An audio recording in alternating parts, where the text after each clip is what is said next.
부잣집거리입니다. 시즌2 시작하겠습니다. 반갑습니다. 반갑습니다. 그 인트로 그건 없어진 건가요? 이거 너무 힘들어가지고. 나 그 기대하고 있었는데. 그러니까 자, 시즌2부터 달라진 게 있어요. 이거 카메라 한번 봐주세요.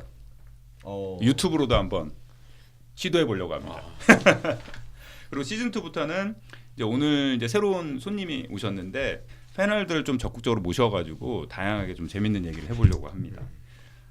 오늘 먼저 또 자기소개 간단히 하고 패널들 먼저 간단히 자기소개를 하도록 하겠습니다. 저는 처음 북수 발행인 안유석입니다. 네. 안녕하세요, 펜돌입니다. 저는 이제 미디어 기업에서 일을 하고 있습니다. 예, 저는 성호이고 외국계 기계 관련 기업에서 엔지니어로 일을 하고 있습니다.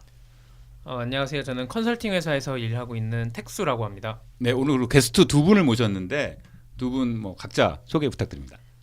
네, 안녕하세요. 저는 핀테크 업체 에임의 CTO 고현훈이라고 합니다. 좀 자세하게 배경을 소개시켜 주시죠. 저희는 이제 패널이다 보니까 그동안 계속 이제 자기소개 많이 해가지고 간단히 했거든요.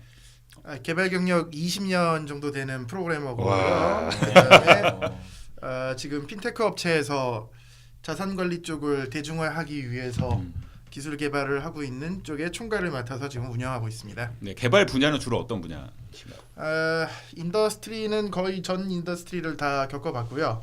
그다음에 프로그래밍 언어는 다룰 줄 아는 게 한 13개, 14개 정도 됩니다. 네. 그래서 영어를 잘 못합니다. 네, 그리고 안녕하세요. IT 서비스 업체에서 기술 전략을 담당하고 있는 유경입니다. 반갑습니다. 네, 좀 더 자세하게 소개 부탁드립니다. 신기술을 보고 이 신기술이 어떻게 비즈니스 모델을 바꿀 수 있는지 연구하고 실제 사업화되는 것들을 지원하는 일도 하고요. 경영진에서 기술 투자하는데 도움이 될 수 있도록 지원하는 일도 합니다. 그러니까 기술을 이해하고 경영 전략 이런 업무를 하고 있다 이렇게 네, 이해하면 맞습니다. 될까요? 네. 네, 오늘 개떡같이 얘기하면 찰떡같이 좋아요. 오늘 그 훌륭한 게스트 분까지 모시고 좀 긴장감 있는 토론 좀 기대하고요. 그래서 오늘 다룰 책은 갯싸움판에서는 고양이가 되라는 다소 특이한 제목의 경영 전략에 대한 책입니다. 그래서 오늘 다룰 책을 좀 소개를 택수님 좀 부탁드립니다.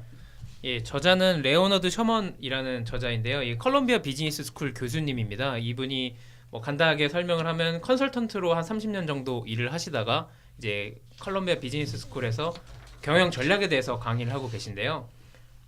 이 책을 관통하는 하나의 주제는 과연 장기간 수익성 있게 성장하려면 어떻게 해야 되느냐, 기업의 전략 어떻게 짜야 되느냐에 대해서 답을 하려고 기존에 나왔던 이제 뭐 문영민 교수의 디퍼런트나 뭐 김희찬 교수의 블루오션 전략, 그리고 크리스텐슨 교수님의 혁신 기업의 딜레마 같은 이런 이론을 기반으로 해서 자신의 인사이트를 더해서 이런 경영 전략을 어떻게 세워야 되는지에 대한 뭐 총체적으로 나와 있는 책이라고 볼 수 있습니다.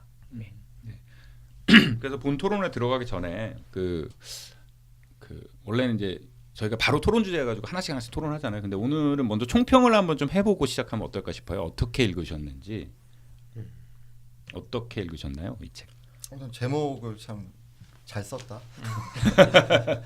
그리고 이제 뭐 그 사실 뭐 어떻게 보면은 큰 광범위한 어떤 블루오션 전략의 큰 테두리에서의 좀 더 나간 좀 버전이라고 사실 생각이 들었는데 이거를 이 약간 개싸움판 근데 거기서 고양이 이렇게 좀 은유를 좀 시키면서 그 사실 제목만 봐도 이 책에서 말하고자 하는 말을 되게 잘 얘기하고 있다 이런 생각이 들었어요. 그러니까 저는 책에서 뭐 세 가지 나중에 저희가 얘기하겠지만 뭐 의미 있는 차별화를 해야 된다는 얘기 상당 부분 많이 할애돼서 나오는데 그 부분 조금 재밌게 읽었고요. 뭐 책 자체는 기존에 나와 있는 경영 전략을 굉장히 잘 요약해서 정리를 잘 해서 사실 이 책 하나만 읽으면은 약간 그냥 기존에 나와 있는 것들 그냥 다 안 읽어도 될 정도로. 그래서 근데 이해를 잘 하기 위해서는 앞에 책도 읽을 필요는 있겠죠. 근데 경영 전략서로는 굉장히 뭐 훌륭한 책이라고 생각합니다. 네. 저는 이 책이 이제 메타 스터디 같이 기존에 이미 스터디 된 것들을 더 상위 개념에서 정리를 했다고 생각을 하고 그래서 뭐 여기에서는 쭉 그 흐름이 쭉 나와 있는데 뭐 그 마이클 포터 교수라든지 BCG 그 전략 이론 그 다음에 뭐 그 짐 콜린스의 뭐 그런 쪽 굿투 그레이트 예, 쭉 흐름이 어떠한 흐름을 가지고 그 다음에 크리스텐슨 교수까지 와갖고 그 흐름을 쭉 알 수 있는 좋은 뭐라 그럴까 문맥을 알려주는 그런 내용이라고 생각합니다. 또 어떻게 읽으셨나요? 그 이 책에서는 지금 다양한 명저들이 지금 소개되고 있잖아요. 근데 이제 이 명저들은 그 이름에 걸맞게 옛날에 쓰여진 책들이 사실은 많거든요. 이제 그 책에서 나왔던 사례들이 사실 요즘 같이 격변하는 시대에는 좀 안 어울리는 사례들이 나오고 그런 사례들에서 약간 문제점들이 발견되는 것들을 저자 나름의 어떤 특이한 아니 괜찮은 인사이트를 발휘해서 설명을 하는 거에서 굉장히 좋은 책이고 그리고 그렇기 때문에 명저들에 대한 설명이 굉장히 잘 되어 있다라는 게 이제 저는 굉장히 재밌게 봤던 점이고요. 그리고 제목은 뭐 독특하고 재밌는 제목인데 이제 저는 약간 이제 부정적으로 생각을 하니까 이 계산편에서 고양이가 되라라는 거는 뭐 솔직히 저는 그냥 레드오션에서 블루오션 이런 느낌으로 받아들여서 약간 그런 점은 좀 아쉽지 않았나라는 생각이 좀 들고 있습니다. 뭐가 아쉬웠다는지 저 이해를 잘 못했어요. 간단 명료하게 설명해 주시죠. 간단 명료하게 싫어. 어쨌든 그러니까 그냥 고양이가 싫은 거지. 고양이 평소 하던 대로 하세요. 고양이 아니라 평소 하던 대로 말씀하세요. 그냥 싫어. 너무 방송이라고. 한 5분 정도면 까이죠. 이거 저희가 이제 환영하고요. 아니 계산판에서 고양이가 되라라고 하는 게 그러니까 내가 그렇게 느끼는지 모르겠지만 블루오션 레드오션에 관한 얘기랑 사실 책 내용도 그렇고 그거와는 좀 더 다른 내용이 좀 담겼으면 좋지 않았을까라는 생각이 좀 들어요. 거기에다 제가 한마디만 더 얹으면 네. 이게 컬럼비아 비즈니스 스쿨 교수님이잖아요. 그러니까 그 강의하시는 1년짜리 내용을 정말 압축해서 한 그렇죠. 번에 잘 담으신 것 예. 같아요. 근데 이제 문제는 교수님 특유의 그게 있어요. 공자님 말씀 좋은 말씀인 거는 알겠는데 그래서 내가 어떻게 이거를 적용하지라고 생각을 하고 보면 이론 말고 현장 얘기는 조금 아쉽다.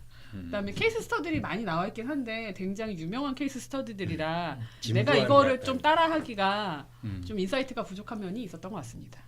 저는 오히려 좀 반대로 느꼈거든요. 이분이 교수님이기도 하시지만 컨설턴트잖아요.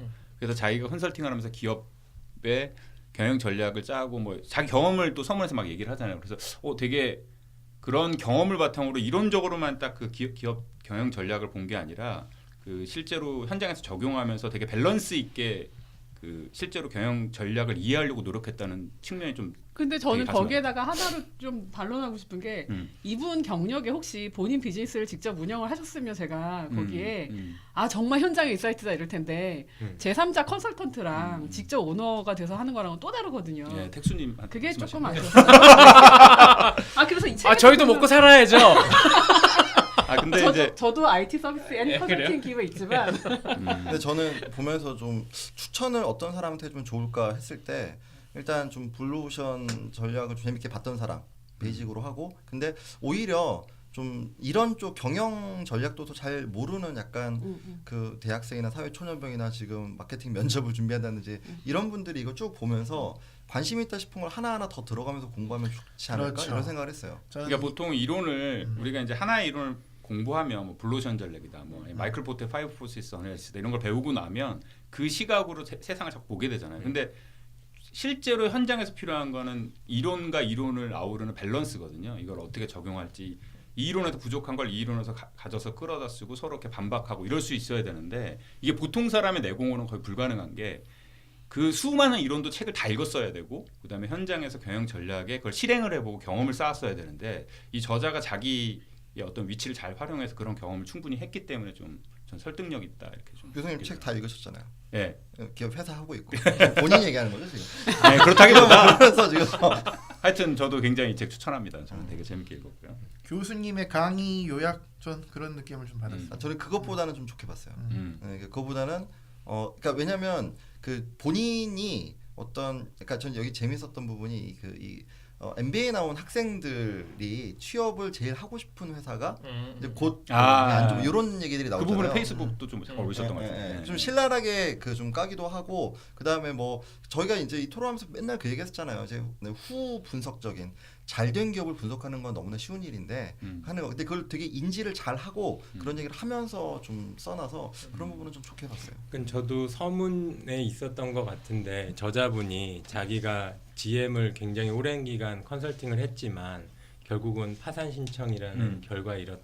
그러니까 자기의 실패도 있었고 그렇기 때문에 뭐 이 사람이 꼭 성공한 부분만을 가지고 와서 글을 썼다라기보다는 자기가 오랜 기간 컨설팅을 하면서 성공한 것도 있지만 실패한 것도 있었고 그런 경험들을 총체적으로 아울러서 실제로 장기적으로 성공하는 지속 가능한 회사는 어떻게 만들어지는지를 세상 사람들한테 알리고자 쓴 책이라 굉장히 좋은 의도로 쓰여진 책이라고 생각합니다.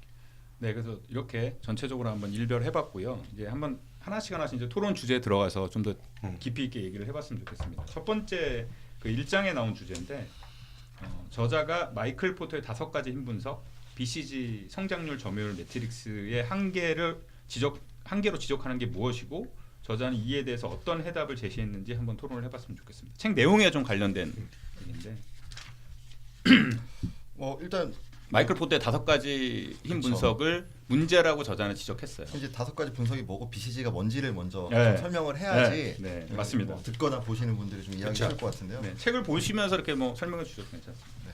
BCG가 뭔가요? 일단은 BCG 순서상 5 코스 먼저 네, 파이브 프로세스 먼저 뭔가요? 그 책에 그 그림으로 설명이 돼 있었는데 그러니까 여기서 5개의 이게 사실 힘, 제가 말씀할까요?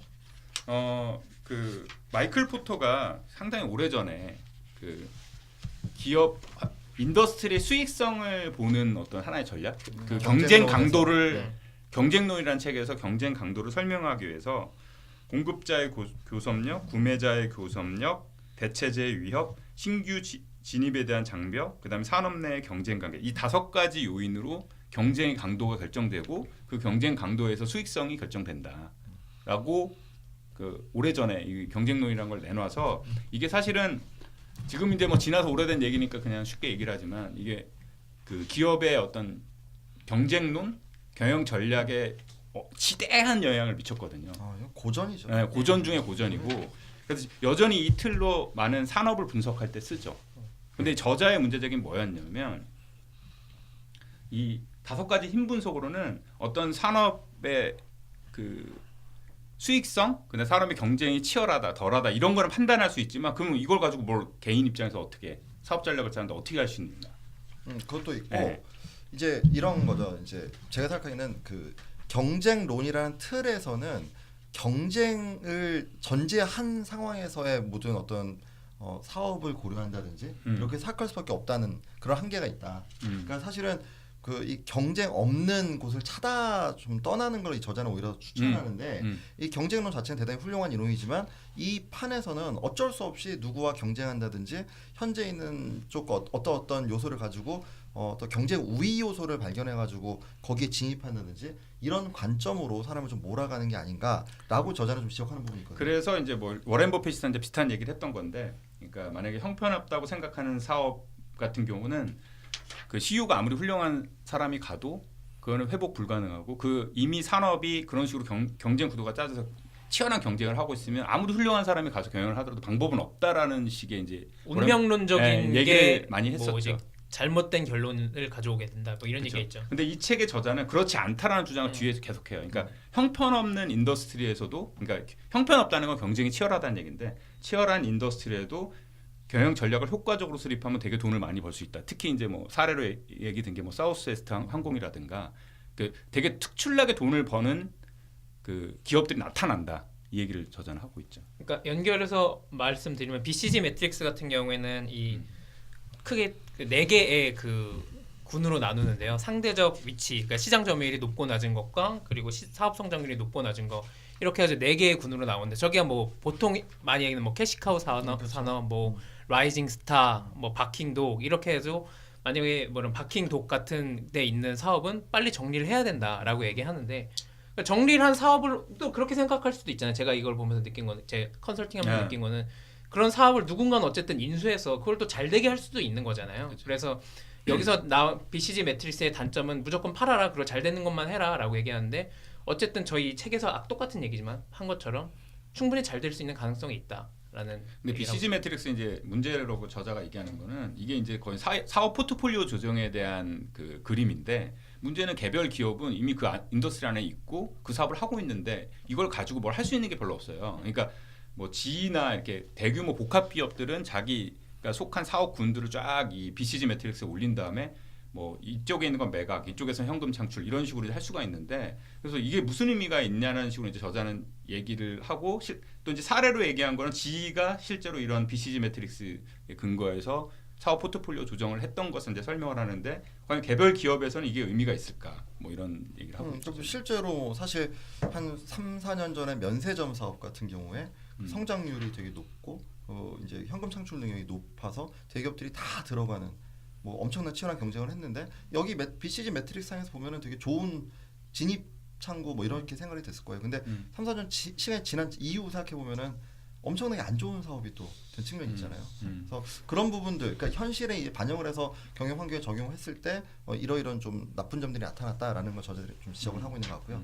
그런데 저는 한 가지 얘기하고 싶은 건 이 경쟁론 이 포토 교수님의 요거는 그 실제로 이제 제가 예전에 요 사업계획서 짤 때 요걸 적용을 해가지고 한번 해본 적이 있었는데 이걸 그냥 자 이러니까 안 좋다고 배제하고 넘어가는 건 아니고 반드시 이 관점에서 생각을 해볼 필요는 저는 있다고 생각을 하는 게 그렇게 하면 생각지 못했던 여러 요소들을 쫙 빼내는 그러니까 이 리스트업을 해가지고 고려할 수 있는 이런 부분이 있기 때문에 네, 새로운 사업을 할 때 이 파이브 포스 어널리시스 잣대로 들이대서 그렇죠. 살펴보면 보이지 않는 것이 보일 것이다. 그렇죠.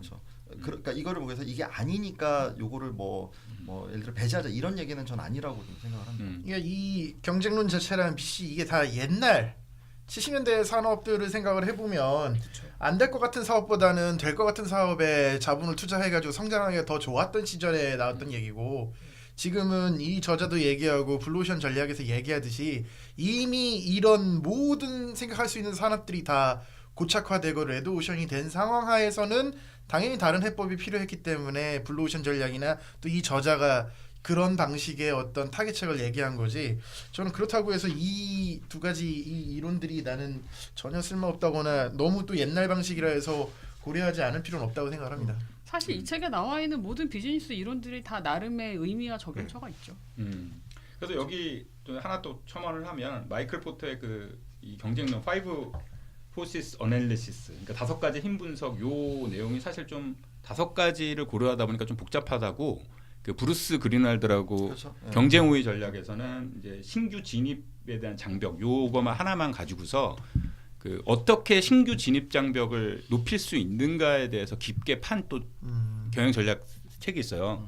저희 처음 북스에서 번역한 경제적 패자를 구축하기 위한 네, 경쟁 우위 저희가 전략이네. 토론했던 토론했었죠. 기억 안 났었죠. 아니에요. 다 경쟁 벌써 우위 다 전략. 까먹은 거야? 아니 그거 한지 얼마 안 돼서 벌써 다 까먹은 거야. 근데 왜 저자는 기억 혹시 못했죠? 내용 몰라도 아는 척. 근데 그 책은 실제로 이제 현재 사업에 적용 가능한 아이디어들이 좀 있었던 것 같아요. 어떻게 그 경쟁 우위를 만들 수 있는지에 대한 또 설명을 하고 있기 때문에 그 책도 참고하시면 좋을 것 같아요. 그러니까 저는 이게 이제 맥락으로 봐야 될 게 저자는 이 책에서 전략이 중요하다라고 얘기를 하고 있는데 비즈니스 전략이 근데 그 얘기를 하기 전에 과거에는 그렇지 않았다라는 얘기를 하고 싶은 거죠. 그러니까 그 두 개로 마이클 포터하고 BCG가 나와서 그때는 태생적으로 산업이 갖는 특성이 있고 그 특성에 의해서 재무적 성과가 이미 결정이 돼 있더라라고 얘기했는데 이 사람은 아니다. 전략이 키다. 그렇죠. 그거를 얘기하려고 이거를 얘기했을 것 해석이 같아요. 아주 훌륭하십니다. 그리고 일장의 제목 자체가 현대 비즈니스 전략 사고의 기원이에요. 이제 기원이 이걸로부터 이제 얘기를 시작한 거라고 보면 될 것 같고요. 다음 주제로 이제 넘어갈 수 있을 것 같은데 다음 주제도 제가 말씀드릴게요. 짐 콜린즈의 성공하는 기업들의 8가지 습관, 그다음에 좋은 기업을 넘어 위대한 기업으로, 위대한 기업의 선택 등이 많은 사랑을 받았지만 저자는 이에 대해서도 문제라고 제기하고 있습니다. 뭐 콜린스 그러니까 책에 이렇게 대해서 얘기하면 네, 모를 네. 것 같은데 네, 굿투 네. 그레이트 하면 아마 다들 그렇죠. 아실 것 같아요. 그렇게 예, 그렇죠. 그렇게 얘기해도 모르는 사람은 지금 되게 창피한 상황이지 굿투 않을까요? 그레이트 책에서 어떤 내용을 소개하는지 아니, 근데 설명을 해주시죠. 제가 봤을 때 사업할 때 구트그레이트 안 읽어본 사람들이 있나? 아니 안 읽어본 사람은 지금 되게 창피한 거 아 아닐까요? 그럴까? 저는 여기서 이 책의 난 솔직히 다 장점이 읽진 않았는데. 우리처럼 이렇게 얘기를 했을 때 이 책을 읽어봤으면 네. 누가 무슨 얘기를 해도 모르지는 않을 것 같아요. 전략에 관련된 뭐 이런 건 알아야 되지 않나라고 했을 때는 이 책에서 거의 다 나왔기 때문에 그런 거는 좋은 거죠. 아무튼 다시 어쨌든 진 콜린즈의 이런 내용들이 이제 저자는 문제라고 얘기하고 있어요. 뭐가 문제라고 얘기하고 아주 있어요? 신랄하게 비판을 하죠. 저자가. 네.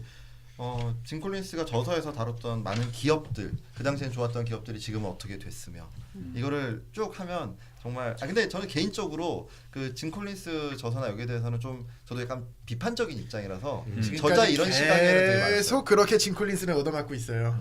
예. 아 그래요? 그러니까 저자의 네. 생각에 동의하시다는 거죠. 저는 동의합니다. 근데 그거는 저자 생각뿐만 아니라 HBR에서도 그렇고 진 콜린스의 그 사례로 들었던 기업들이 최근에 안 좋아진 것들이 너무 그쵸. 많기 때문에 진 콜린스의 생각이 틀렸다라는 식으로는 진 콜린스는 이제 나도 다 알아라고 얘기할 정도로 아, 그래요? 예 많이 아니 근데 저는 그 책 읽을 때 너무 재미있게 읽었어요. 그렇죠. 그 당시에는 그랬죠. 그 당시에는 그랬죠. 그 베스트셀러가 문제는 됐으니까. 그 20년 당시에 전이니까. 나왔던 사례가 그 뒤에 망가지는 사례가 너무 많으면서 위대한 기업인데 위대한 기업이 왜 계속 위대했다고 했는데 더 성장을 하지 못하지?라는 얘기가 나오는 거죠. 이제 그러면서 그럼 비즈니스 전략에는 성배라는 게 진짜 없는 건가? 그때 다 다르게 대응해야지 되는 게 자체가 정답인 거지.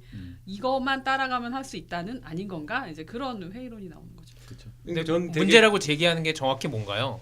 뭐가 문제라고? 남들이 성공한 방식들을 쫙 집대성을 해서 그 방식대로 하면 나도 성공할 수 있지 않을까라는 방식인 거죠. 서문에서 나왔던 게 100년 동안 유지했던 기업들의 리스트를 쫙 뽑아서 그런 기업들이 왜 그 좋은 기업이 아닌 위대한 기업인가를 쫙 나열해서 그거에 대한 방법을 얘기를 했던 건데 그 100년 동안 유지됐던 기업들이 요즘 다 거꾸라지고 있으니까 네 방식이 바로 틀렸다라고 서문부터가 이제 부정당하는 거죠. 그러니까 뭐 서울대 하버드 간 애들을 쫙 모은 다음에 걔네들의 특성 부지런하고 뭐 똑똑하고 이렇게 다 얘기하는데 너도 부지런하고 똑똑하면 서울대 갈 수 있어 이렇게 얘기하는 거랑 똑같은 거잖아요 사실. 그럼 서울대 못 가요? 아니 부지런하고 똑똑해지는 게 불가능하잖아요. 교과서만 보고 공부하면 서울대 가는 가는 거야. 사람한테 그런 거 하는 거 아니야? 아니 똑똑해질 수가 없잖아. 필요 조건과 충분 조건이 다른 거지.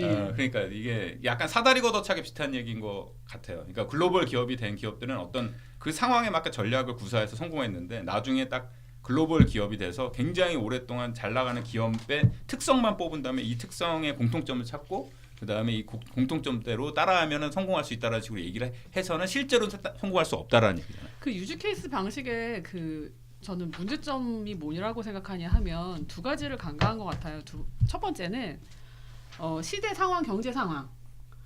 이게 100년 전에 통하던 성공 방식과 지금 통하는 방식이 다른데 그 시대적인 맥락을 벗어나서 그냥 유즈 케이스만 추출해서 문제가 된 거가 있고요. 두 번째는 그 안에 들어가서 일하는 사람들의 특성.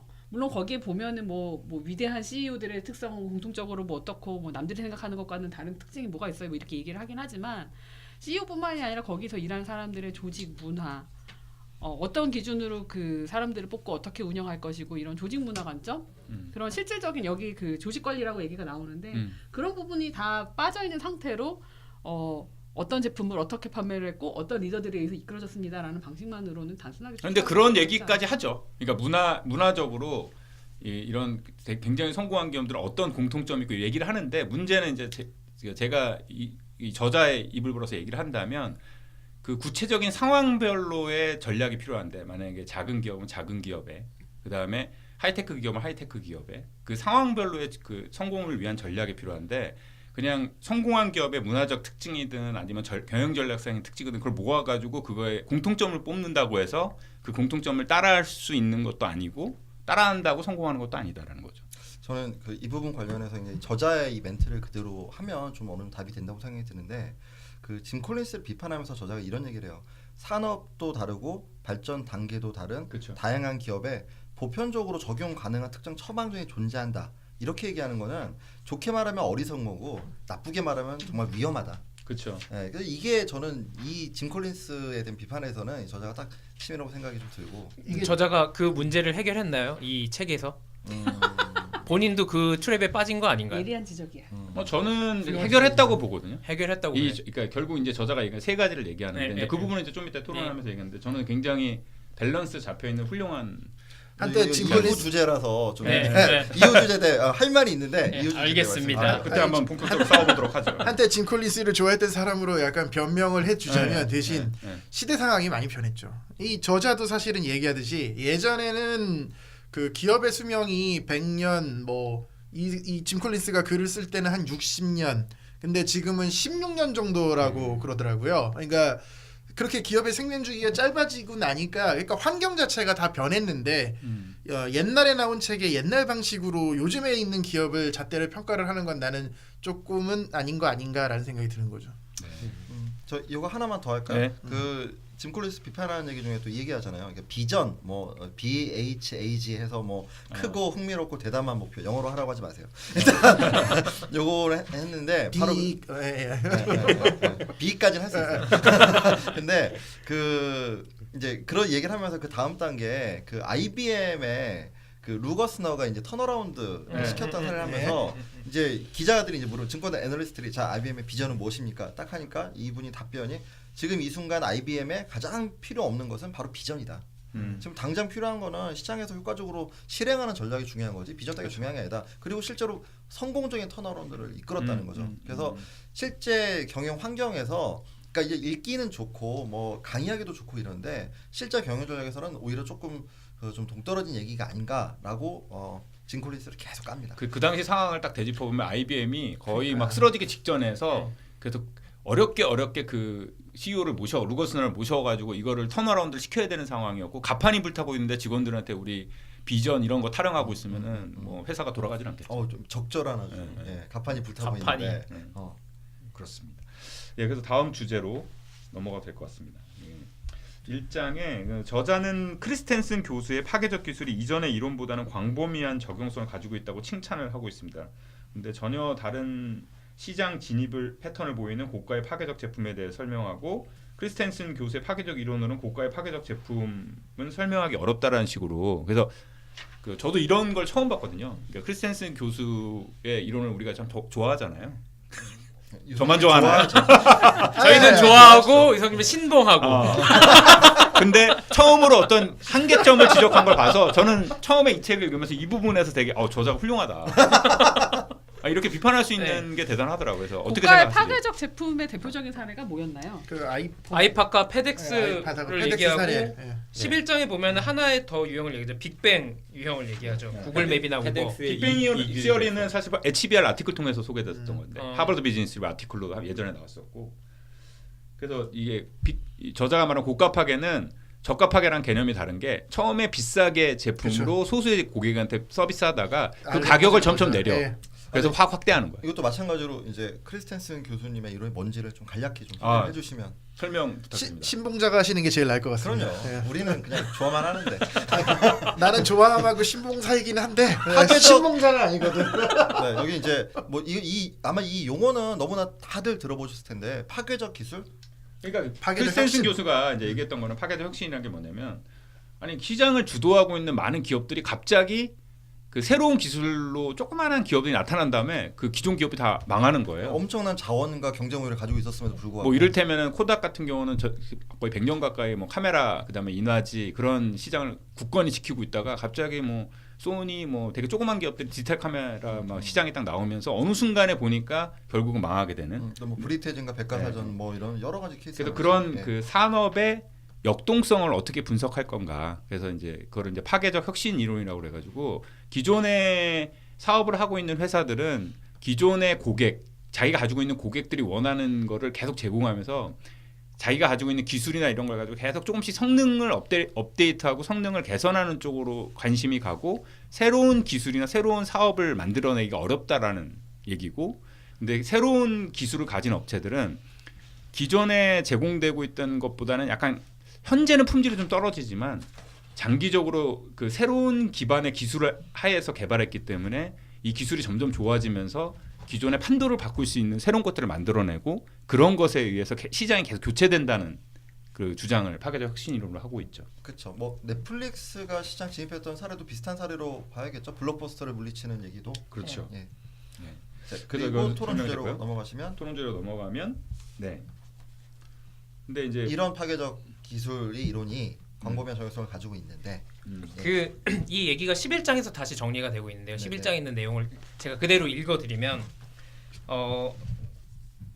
크리스텐슨의 비즈니스 이론은 최근에는 두 가지 형태의 파괴적 기술인 저가 부분만 새로운 시장에만 지나치게 협소하게 집중했다는 비판을 받고 있다라고 얘기하면서 이 두 개 외에 아까 말한 고가로 인한 파괴 그리고 빅뱅으로 인한 파괴 이렇게 두 개가 새로 이제 등장하는 개념인데 이거는 충분히 얘기를 하지 못했다라고 지적을 하고 있습니다. 크리스텐 교수가 그 책에서 이제 주로 포커스를 봤던 거는 저가 파괴랑 신시장 파괴예요. 맞아. 그래서 기존에 굉장히 비싸게 팔리는 것들을 굉장히 저렴해. 근데 성능이나 품질은 떨어져. 그런 걸로 해서 시장을 잠식한 다음에 새로운 기술 기반이기 때문에 그거를 이렇게 성능을 업해가는 그런 모델이랑 완전히 신시장, 새로운 시장을 만들어내서 그 신시장을 파괴하는 형태의 그런 걸로 이제 얘기를 했었는데 여기서 이 고가 파괴라는 개념은 저도 처음 들어봤고 그 다음에 빅뱅 파괴는 또 이건 최근에 또 나온 얘기죠, 사실. 저는 여기서 좀 그 설명을 해주시면 감사할 것 같은데 그 여기 표가 나오잖아요. 그래서 뭐 빅뱅 파괴의 사례로 구글 맵스를 얘기를 하고 저가 파괴의 사례로 위키피디아를 얘기하고 이제 뭐 크리스텐스 교수님 저가 파괴 부분에 대해서는 충분히 설명을 잘했다고 생각이 들고 근데 고가 파괴 사례로 페덱스가 나오잖아요. 이거 왜 페덱스가 왜 고가 파괴 사례? 그러니까 되게 비쌌던 거예요 처음에. 아. 페덱스가 이길 배송을 했잖아요. 페덱스는 자기 비행기가 다 있어요. 그래서 특송을 그러니까 오늘 붙여주면 오늘 갑자기 무슨 서류 같은 거를 내일 미국으로 갖다 주세요. 그럼 보내줘요. 굉장히 비싼데도 불구하고. 저도 근데- 파워웨이 영화는 봤는데 네. 그런데 이게 테스터웨이. 페덱스가 테스터웨이. 그러니까 처음에는 되게 비쌌던 거지. 네. 근데 점점점 시장이 커지면서 그렇죠. 자기 가격을 낮춘 거죠. 그래서 시장을 잠식해 들어갔다. 일반적으로는 더 낮은 가격으로 시장 진입을 한다는 경쟁을 했어야 그쵸. 되는데 네, 가격이 네. 더 높음에도 불구하고 뭐 안정적인 배송 뭐 이런 걸 타이틀로 해서 시장 진입에 성공했다 이렇게 보면 되는 건가요? 그러니까 듣고 보니까 맞아. 그러니까 크리스텐슨 교수가 다시 좀 책을 한 권 쓰셔야 될 것 같아요. 이걸 포함해가지고. 오션 시프트 나오듯이 파괴적 혁신도 세컨드 2 나와야 될 것 같아요. 그러니까 이게 기존 기업에서 이렇게 저는 고가 파괴가 어떻게 다가왔냐면은 기존 네. 기업들이 충분히 자산 투자를 하고 많은 투자가 있는데도 팔로우를 못 하고 있는 상황에서 예를 들면 더 극한으로 투자를 하는 거죠. 요즘 아예 아마존이 하듯이. 아마존이 더 극한으로 많이 투자를 해서 아예 그거를 자산 비용을 뽑을 만큼 굉장히 고가의 제품을 내놓는 거예요. 어우 되게 컨설턴트다운 네, 그래서- 명쾌한 정보인데. 그래서 돈을 투자할 거면 아예 진짜 미친 척하고 많이 투자하면서 그러니까 그게 그 아마존이 시장을 잠식해라. 물류에 그렇게 예, 무지막지한 투자라고 인공지능이나 물류의 그 로봇이나 이런 거 투자를 어마어마하게 예. 개별 기업에서 할 수 없는 거라잖아요. 예. 뭐 그런 거 비슷한 거라고 볼 수 있겠네요. 그러니까 페덱스나 그 UPS나 이런 비즈니스를 물류를 하던 사람들이 원래 항공 비행기를 가지고 있지 않았거든요. 근데 비행기를 자기가 몇십 대를 직접 사서 엄청나게 그 캐피털 인베스트먼트를 해서 이 서비스가 나온 거거든요. 근데 전제 조건이 있어야겠네. 고가 파괴이기 때문에 그런 고품질의 서비스를 구매할 고객이 어느 정도는 돼야지 그게 가능해요. 그렇죠. 근데 뭐 했다가 망할 수도 있죠. 엄청나게 근데 투자해. 어쨌든 근데 저자가 강조하는 건 이런 거죠. 이거를 지금 이 이론틀로는 그 저가 경쟁이나 이런 쪽에만 몰입할 수밖에 없는데 고가 파괴나 이런 새로운 종류의 진입 전략이 있으니까 이것도 열어두고 생각을 그쵸. 해야 된다. 네. 요게 지금 핵심이겠죠. 말씀하세요. 근데 고가 파괴가 근데 그렇게 따지면 또 얘기해주면 신시장 혁신하고 약간 비슷할 수도 있어요. 이미 그 물류 배달이 하고 있는 그런 고착화된 상태에서 그런 고가를 바탕으로 그쵸. 한 신시장을 열어가지고 하는 걸로. 근데 물건을 배달한다라는 그 시장 자체는 원래 존재하는 거고 그냥 거기서 더 고가의 좋은 서비스를 만든 것이라고 볼 수도 있잖아요. 뭐 전에- 고가 시장을 어떻게 정의하냐에 따라. 그렇죠. 고가 네. 시장을 어떻게 정의하냐에 따라 완전 신시장이 다르지만 아닌 것 같아요. 굳이 그러니까 저는 계속 변명을 명제들만 변명을 하는데 변명을 하자면 그런 식으로 설명을 할 수 있을 것 같다라는 거죠. 그 여기 11장의 정확히 말하면 책의 398페이지입니다. 보면은 저가 파괴의 목표 고객은 과하게 제공받는 고객들이고 그리고 고가 파괴의 목표 고객은 충분히 만족하지 못하는 고객이에요. 그러니까 차이가 좀 있다는 거죠. 이게 좀 땡겨서 얘기를 하면 시티즌 M 호텔 모텔. 요 사례가 사실은 뭐 좀 고가 파괴 사례는 아니고 그건 좀 설명을 해주세요. 네. 그러니까 시티즌 M 호텔 같은 경우에는 그러니까 이제 주목한 시장이 이런 거죠. 여행을 전 세계를 막 돌아다니는 그리고 5성급 호텔만 사용하는 아주 그러니까 되게 수익성 높은 고객들이 있는데 이런 고객들은 그 어떤 호텔의 위치는 대단히 중요해요. 근데 룸 서비스나 뭐 기타 뭐 그다음에 그 레스토랑에 조식 포함 준다고 하더라도 거기서 먹지도 않아. 네, 그런 건 안 중요하고 자기한테 중요한 새로운 요소들만 강화를 시켜서 시티즌 M 호텔이라는 약간 블루오션 전략적인 얘기네요. 그렇죠. 네. 카테고리를 냈죠. 그리고 빅뱅 파괴도 한번 소개해 주시면 이게 뭔지. 빅뱅 파괴는 이제 구글 맵스 사례로 나오는데 그 전에 뭐 가민이나 뭐 여러 가지 내비게이션 그런 소프트웨어나 장치 그 산업이 있었는데 구글 맵스가 더 저렴하고 아예 자기가 갖고 있는 핸드폰이나 아니면 컴퓨터를 가지고 실제로 더 자세하고 더 보기 좋은 서비스를 제공을 하는 순간 그 전에 있던 산업이 그냥 일순간에 다 없어져 버리는. 그러니까 뭐냐면 성능도 너무너무 더 우수하고 가격이 또 훨씬 더 저렴해. 그쵸. 그래서 들어가자마자 경쟁 자체를 좀 무의미하게 만들어지는. 네. 그러니까 이걸 빅뱅 파괴라고 보는 거죠. 갈수록 그러니까 경쟁이 굉장히 격화되고 너무 강력한 플레이어들이 생긴다는 얘기. 점점 무서워지는 거죠. 무서운 거죠. 한 방에 그냥 훅 한 간다는 방에 못 얘기잖아. 가는 건데. 그러니까 구글맵, 우버 이것서 두 개의 사례를 들고 네, 있죠. 네, 네. 뭐 스마트폰이 뭐 몰고 온 대부분의 그 중에는 빅뱅 파괴 쪽에 가까운 것 같아요. 그러면은 지금 얘기한 걸로 봤을 때는 크리스텐슨 교수의 이제 이론은 보완할 점은 존재하지만 현재도 굉장히 유효한 이론인 걸로 보여집니다. 근데 보완을 꼭 하셔야 될 것 같은데 교수님께서. 아 그래서 크리스텐슨 교수님이 최근에 많이 그 아티클 내고 있는 부분이 IoT 같은 것들 있잖아요. 기술을 작년에도 나왔었죠. 사회적 기술을 가지고 비즈니스가 IT 산업만 바뀌는 게 아니라 전통 산업이 어떻게 바뀌고 있는지를 최근 열심히 아마 공부하고 이게 계시죠. 들으시는 분은 잘 아시겠지만 우리가 좋아하는 사람들은 교수님 그러고 싫어하는 사람들은 콜린스 그러고 그다음에 약간 아직 가치 판단 유보된 사람들은 저자 다 그런 경향이 크리스텐슨 있어요. 교수 다 좋아한다니까. 봐. 티가 났네요. 제가 숨겼는데. 네, 그래서 여기서 크리스텐슨 교수의 이 주제는 마무리하고 다음 주제로 넘어가도록 하겠습니다. 저자는 문영미의 디퍼런트를 소개하면서 현대 제품에 만연한 너무나 많은 선택의 문제를 제시합니다. 그리고 김희찬 르네 마보안 교수의 블루오션 전략을 통해서 의미 있는 차별화를 만들어낼 수 있다고 설명하는데 저자가 말하는 의미 있는 차별화는 무엇일까요? 그러니까 디퍼런트에서 말하는 바가 무엇인지 먼저 한번 정의를 해보면 좋을 것 같아요. 디퍼런트 저는 책을 못 봐서 어떤 내용인지 설명을 좀 해주시면. 저는 읽긴 했는데 저도 디퍼런트를 보고 저도 깜짝 놀란 게 내가 모르는 경영 서적이 이제 나오기 시작했구나라는 생각을 해서 저도 저 근자감. 저도 똑같아요. 아니 근자감이 아니라 그냥 부끄러움 정도. 그런 거지. 저도 마찬가지인 게 이 책에서 추천하는 책을 거의 다 읽었는데 다 재밌게 읽었던 책인데 뭐 문영미의 디퍼런트 이거 뭐야? 나 처음 들어보는데 막 그래가지고 급하게 저희 회사에서 독토를 했습니다 이 책을. 그래서 네, 읽었는데 그래서 내용이 뭐예요? 읽었는데 저는 좀 재미가 없더라고요. 아니 내용이 뭐냐? 내용이 뭐냐면 만약 기저귀를 하나 산다고 해봐요. 그러면 기저귀 사러 딱 그 마트에 샴푸든 기저귀든 한테 마트에 가면 종류가 되게 다양한 거예요. 샴푸라고 그러면은 뭐 머리 결에 좋은 거, 뭐 비듬 제거하는 거. 그다음에 그게 글로벌 브랜더들이 다양한 제품을 막 내놔가지고 도대체 뭐가 좋은지 얘는 비싼데 지금 비싼 값을 하는 건지 얘는 뭐가 다르다는 건지 모른다는 거예요. 일반인들은 그 선택이 너무너무 힘들다는 거예요. 선택의 가짓수가 너무 많아졌다는 거예요. 과거에 비해서. 근데 또 재밌는 현상은 쇼핑 전문가들이 있어. 그 분야에. 그래서 자기가 만약 자동차를 되게 잘 알면 지금 자동차에 대한 선택지가 엄청나게 많지만 이거는 이래서 좋고 이건 저래서 좋고 굉장히 디테일하게 들어가는 세상인데 그 문외한들은 그 선택하기가 되게 어렵다.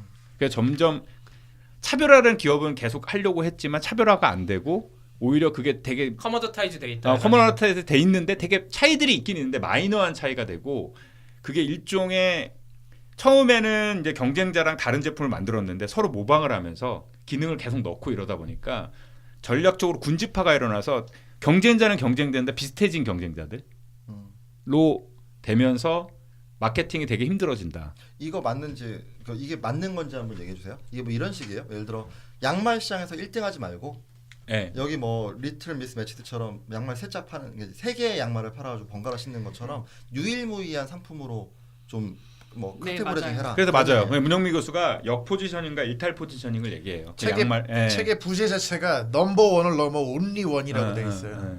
그래서 그런 걸 얘기를 하는데 저는 잘 와닿지. 그러면 내가 이 생각이 드는 거야. 퍼플 카우랑 차이가 뭔가. 그렇죠. 그러니까 보라피스랑 차이가 뭐야? 그러니까 되는 거죠. 그거 되게 뭐예요? 세스 고딘의 유명한 마케팅 책 있잖아요. 그거 개용 먹잖아요 요즘에. 뭐 아무 내용도 없잖아요.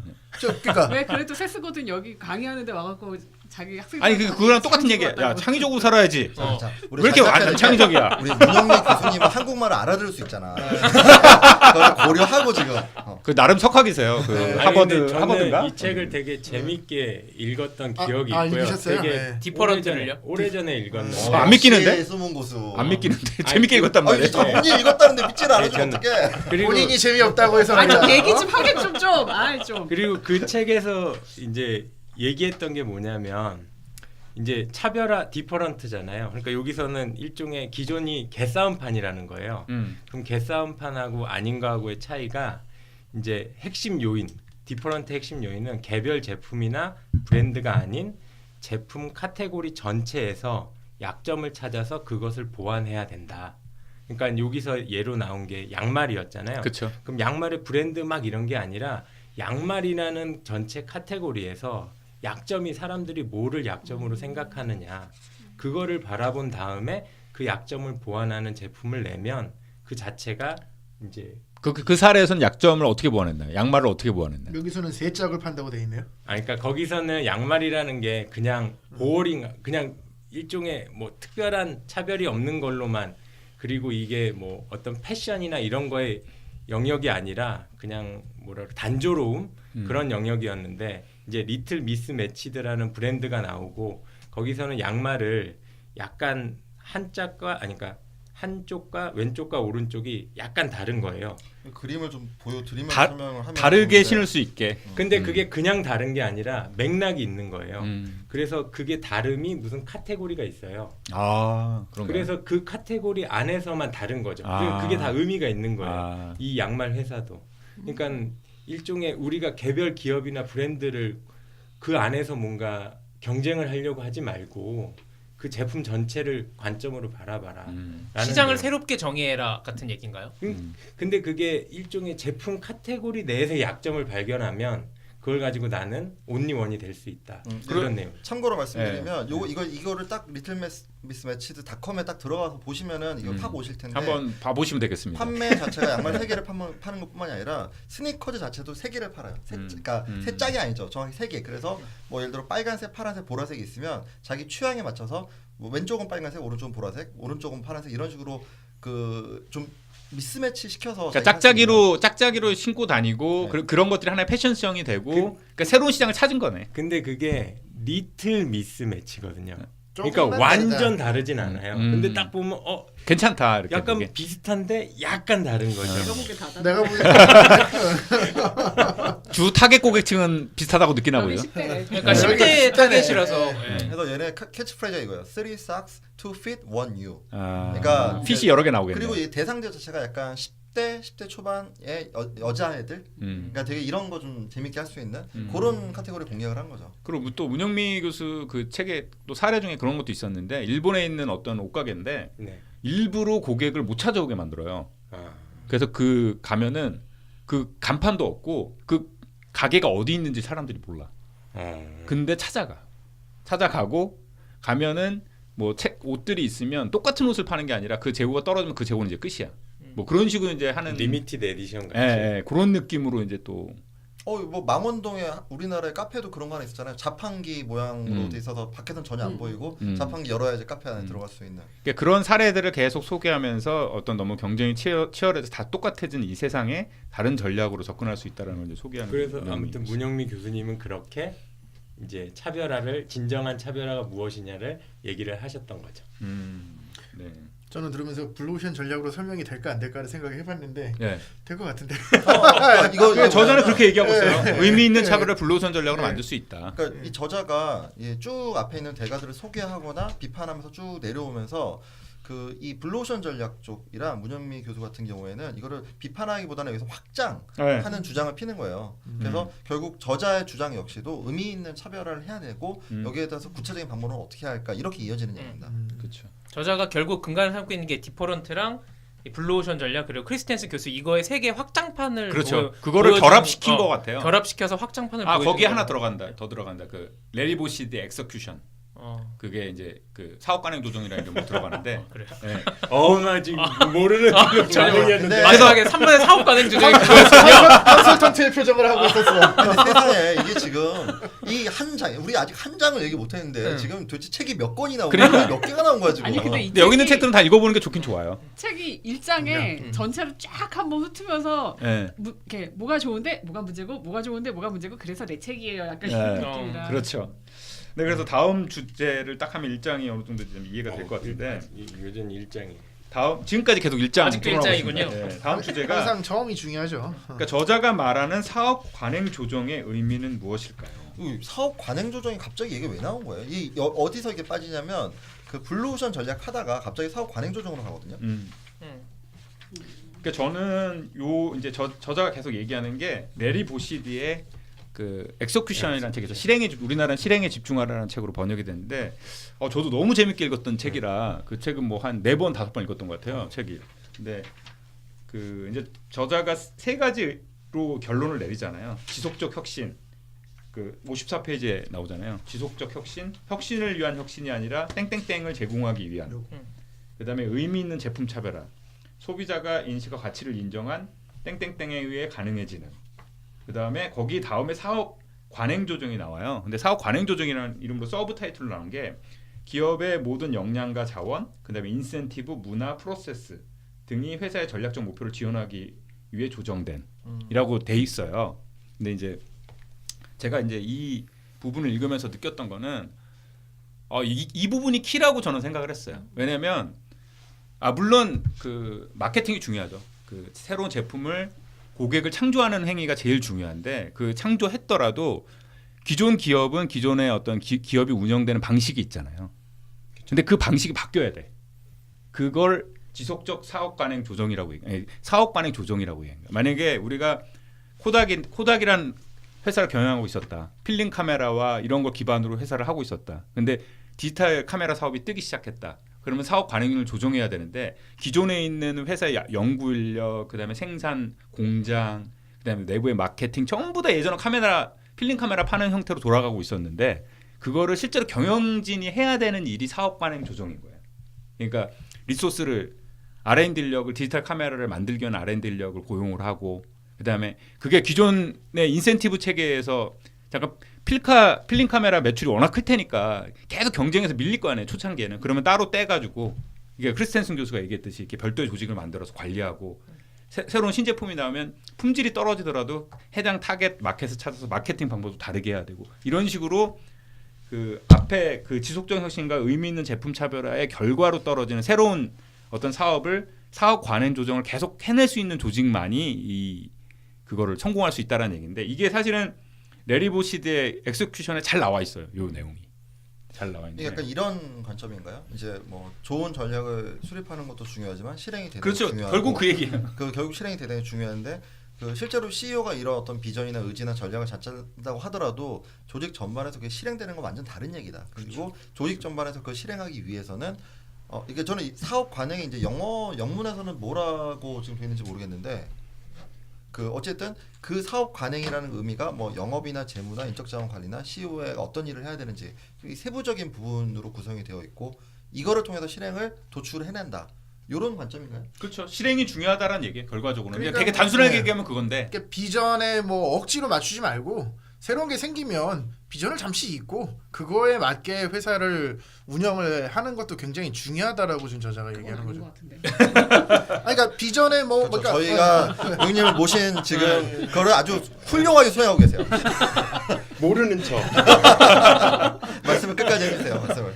예. 그러니까 그 어떤 그 사고 방식에 사로잡혀 있으면 그것만 계속 강조하게 되잖아요. 예를 들면 아까 얘기했지만 코닥이 계속 필름에만 강조를 해서 디지털 카메라 자체도 원래 코닥이 제일 먼저 만들었다고 얘기를 그렇죠. 하잖아요. 근데 R&D에서. 그거에 대해서 사업 관행 조정을 안 했잖아요. 왜냐하면 그렇죠. 우리 회사는 필름을 관련된 회사니까. 그러니까 그런 생각을 접고 거기에 맞춰서 새로운 팀을 만들든지 인센티브 조정을 하든지 이런 거에 통해서 이거를 잘 만들 수 있게 조정을 해야 된다라는 걸 얘기를 한다는 그러니까 거죠. 이 사업 관행 조정이야말로 경영진이 해야 될 거의 대부분의 업무라고 저는 그러니까 그렇죠. 물론 앞에 두 개 전략이 중요하죠. 그러니까 새로운 제품과 혁신이 중요한데 그거를 실행하는 지난한 과정 실제 일은 거의 90% 이상은 사업 관행 조정인 것 같아요. 제 생각에. 그러니까 이거 좋은 사례 중에 하나가 그 게임 쪽 분석하는 그 파이브락스라고 하는 업체 그 미국의 광고 회사가 사갔는데 그게 원래 그 레스토랑 예약하는 이거는 좀 설명을 드리면 원래 노정석 예. 대표가 이 포잉을 만들었을 때랑 그렇죠. 파이브락스는 다른 회사.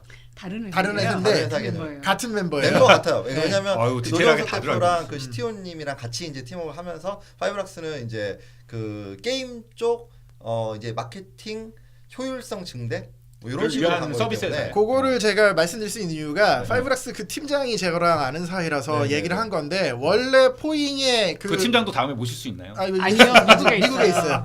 그 로그를 정리하기 위해서 만들었는데 게임 업체 사장님이 놀러 오셔서 야 이거 게임 회사 쪽 로그 정리하는 쪽에 쓰면 좋겠다 해서 파이브락스가 거기서 이제 분류가 된 거예요. 아. 그러니까 얘기한 게 이제 사업 관행 조정이 그런 거라는 거예요. 원래대로라면 아예 그런 거 아니야. 이거 그냥 우리 쪽 시스템의 서브 시스템이야라고 해야 되는데 관행 조정을 통해서 새로운 팀으로 만들고 그거를 가지고 그러니까 이제 그런 식의 어떤 사례로서 말씀하신 거네요. 저는 그거라기보다는 사업간의 조정 어떤 의미에 더 가깝다고 생각을 했냐면 그 똑같은 노영석 대표가 그 전에 했었던 테터앤 미디어 같은 기업을 할 때 그 벤처 기업이지만 그 와이프 제 후배인 와이프가 안에서 재무 관리를 했었어요. 예. 그러니까 이게 뭐냐면은 여기 이제 바닥 좁지. 네. 재무 영업 여기 보면은 앞에 있는 게 아무리 막 한다고 하더라도 여기 딱 저자 이런 얘기 하거든요. 그 비현실적인 개발 시간이나 투자 회수 기간이랑 돈이 없는 상태에서 뭐 장대한 계획을 세우면 뭐 하냐 이거지. 그렇죠. 그런 걸 맞아떨어지게 하는 또 혹은 자 아무리 괜찮은 제품 만든다고 하더라도 영업을 못 들고 들어가면 어떡하냐는 거지. 그렇죠. 예. 그런 거를 오히려 그러니까 이 경영회의라고 얘기하는 것들을 거의 대부분 얘기하는 것 같아요. 그러니까 뭔가 리소스 매니지. 그러니까 한쪽에선 돈을 벌어서 그 현금 흐름을 가지고 뭐 이쪽에서 R&D를 한다든지 뭐 영업을 조직을 그렇죠. 어떻게 짠다든지. 유성이도 빨리 이제 그 새짝을 찾으셔서 이제 재무 담당자로 앉히시면 회사에서 갑자기 이야기가 이상하게 흘러가는데.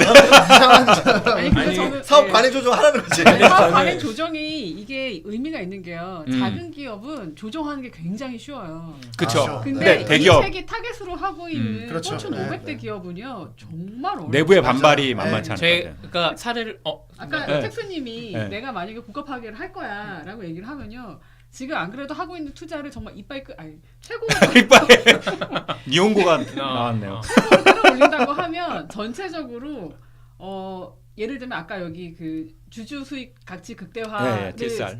없애고 우리는 여기에 투자로 다 몰아줄 거야. 몰아줄 거야. 그러니까 돈을 안 벌 거야. 그렇죠. 네. 이제 그렇게 하면서 그러면 기존에 있던 분배된 것까지 다 쥐어짜가지고 이쪽으로 몰아줘야 돼요. 이거는 정말 그 결정을 해야 되는데. 그렇죠. 결정뿐만 아니라 결정을 했을 때 거기 아래 있는 부서장들, 거기 아래에 딸려 있는 직원들 엄청 힘들어요. 그거는 이제 펑셔널 조직의 얘기고 일단 주총이랑 보드 멤버들이 얼마나 난리를 칠 건지 그렇죠. 그런 것도 설득을 해야 되고. 그렇죠. 그렇죠. 예. 그러니까 이게 저의 사례가 있을 것 같아요. 컨설팅했던 텍스님은. 사례를 말씀드리면은 그냥 회사 얘기를 하면 에스모 카드가 있어요. 아, 예, 예. 에스모 굉장히 카드. 큰 에스모 네. 카드. 에스모 카드. 어딘지 알겠다. 예, 어딘지 알겠지만 한 예. 3년 H 카드가 아니구나. 아, 예. 3, 네, 4년 전쯤이죠. 이 네. 사장님이 카드 산업 자체가 이제 향후에 미래가 없다 우리나라. 그래서 이게 장기적으로 어차피 수익성이 없기 때문에 우리는 신사업을 해야 된다라고 해서 뭐 컨설턴트도 부르고 뭐 해가지고 금융 매출을 50%를 줄이고 신사업으로 50% 해서 포트폴리오 이렇게 가져가겠다. 이렇게 해야 된다. 구조본에 올렸어요. 네. 까였어요. 뭐 이유는 우리가 너를 데리고 있는 이유는 여기서 돈 뽑아가지고 다른데 투자할 건데 네가 지금 와가지고 뭐 다른 데서 돈 벌어 오겠다 그러면 내 비즈니스가 위협을 받는다. 이게 기업이 계열 기업화돼 있고, 예, 예. 그러니까 그 헤드쿼터가 있는 경우에는 개별 기업한테 그런 재량권을 안 줄 수도 있겠네. 안 주죠. 그래서 그 너는 캐시카우니까 돈을 짜네. 짜네 이거죠. 그리고 그룹 전체에서 보고 있는 딱 아이덴티티들이 있는 거죠. 그래서 이게 방금 말씀하신 포춘 500대 기업 뭐 이런 것도 있지만 물론 그 사장님은 사실 신사업을 해야 자기가 이것저것 할 것도 많고 M&A 뭐 사람도 하고 뭐 사세가 커지잖아요. 그러면 그 계열 기업들 그 회사는 나름대로는 사업 관행 조정을 하고 있는 거죠. 사업 관행조는 포트폴리오 관리를 하고 있는. 하고 싶었으나 그게 명확하게 디렉션을 준 거죠 구제본에서. 딴 생각하지 마. 제가 이해한 건 조금 다른데 아 그래요. 이제 이 책에서 얘기하는 건 이게 사업 관행 조정이 안 되면 CEO의 의지와 현업에 떨어지는 경영진의 지시사항에 괴리가 생긴다라는 거예요. 그렇죠. 그러니까 앞에 디퍼런트나 아니면 블루오션이나 그다음에 크리스텐슨을 가지고 전략을 짠 거예요. 그렇죠. 그래서 야 우리가 이 전략만 딱 여기서 그치는 게 아니라 이 전략이 현업에 어떻게 흘러가는지에 대한 건데 그게 현업에 흘러가려면 현업에서의 갖고 있는 그런 장애 요소들을 극복을 해야 된다. 그러니까 여기는 전략의 수립과 실행이 구분이 돼 있고 그 실행에 집중하기 위한 것을 이제 여기 사업 관행 조정이라고 얘기를 했는데 제가 아까 그렇게 해서 얘기했잖아요. 네. 실행에 집중해. 정리를 되게 잘해주신 거예요. 네. 그런 건가요? 정리 잘해주셨어요. 네. 네. 말씀하세요. 이거. 실행에 집중된 거는 맞는데 저는 약간 다른 게 그 실행도 탑 레벨에서는요 투자 배분을 어떻게 할 거냐, 그렇죠. 조직을 어떻게 재분배할 거냐는 큰 관점이 있고요. 그 아랫단으로 내려오면 이게 회사의 전략 방향을 모든 직원들이 다 동감하고 있느냐, 내가 실행하고 있는 거랑 그 회사에서 실행하는 방향이랑 어떻게 온라인 시킬 수 있는 거냐, 되게 하위 레벨까지 다 포함하고 있는 굉장히 큰 얘기라고 생각합니다. 근데 조금 여기서 좀 비판을 하면 아쉬웠던 거는 이 사업 관행 조정의 필요성인데 마찬가지로 하우투 이제 그러니까 큰 기업에서 대단히 어렵다는 걸 저자가 인지를 하고 있고 그다음에 우리가 얘기하는 것처럼 우리도 인지를 하고 있는데 이제 그 다음 단계가 조금 더 나왔으면 좋겠다라는 생각을 했어요. 근데 저는 그게 제가 좋아하는 말인데 진리의 케바케. 아, 케이스 바이 케이스. 그렇죠. 예, 이거는 진리. 예. 이거는 각 기업에서 알아서 할 수밖에 없는. 근데 아니 성배라는 이게 게 레리 없는 보시들 얘기하고 있잖아요. 그 레리 보시의 그 실행에 집중하라 읽어보시면 잘 나와 있습니다. 읽어보세요. 책을 기본적으로 안 읽어서 그 그런 책은 거네. 진짜 꼭 읽으셔야 돼요. 다음에 또 토론을 하셔야 네, 되겠네요. 사실 이 얘기를 한 10번 정도 들었거든요.